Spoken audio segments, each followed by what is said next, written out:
In this video, I'm going to show you how you can create clipping paths in Illustrator. It is definitely a lot different than creating clipping paths in Photoshop. First thing is I downloaded this vector graphic from Vecteezy, and I want to be able to use some elements of it for the background of my Boombox. First thing first, I need to make a project for the Boombox. So File, New. And here I have my new document. I am going to hit for print and just call it my last name, Boombox. Over here we have our width and our height, and it's defaulting to points.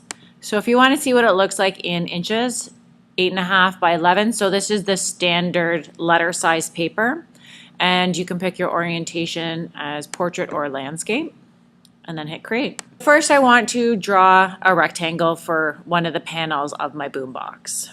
Over here, if I am to start drawing, I have a white fill with a black stroke. I'm going to turn off the stroke as I don't want a stroke, and just for the sake of it, I'm going to just pick a red color. This way, when I draw, I can see my shape. Right now, I have my Boombox rectangle. If you want to pull in your corners, if you want to make them more rounded, you can actually pull them in just using that little circle. But I'll just keep them as a squared edge. Next thing, I'm going to go over to my original document, and I don't want to grab every aspect. I just want to grab this part. So I clicked on it, Control C. I'm going to bring it into the Boombox and Control V or Command V on a Mac. And right now, this is not a grouped object. I want to make sure that it is grouped. So Command G or Control G will group it, and then now it is one component. So if I click away and then I click on it, everything is selected. Now this is the important part, is I want to put this graphic as a background into my rectangle. So I'm just going to move it over to an area that I find interesting.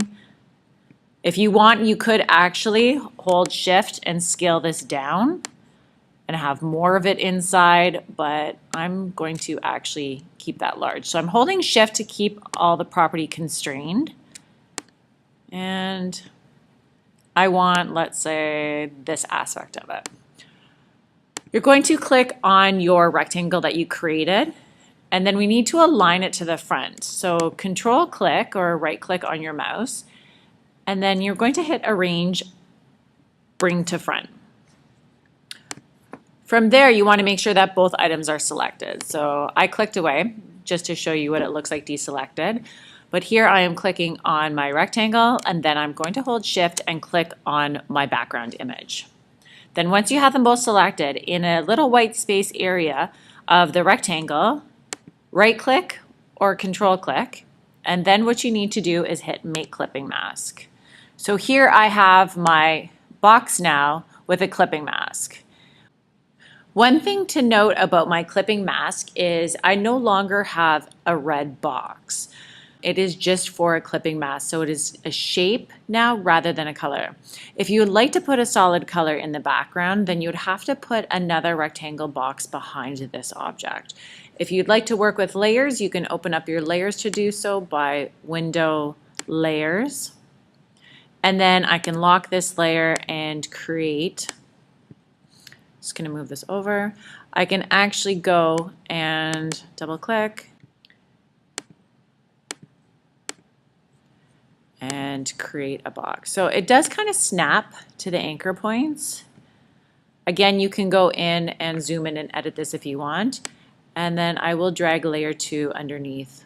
Adjusting my stroke, I can come up to the top and pick a really bolded stroke to 18 points, and it defaulted to my last stroke. It bounced back, so I'm just going to change it up to black here right now.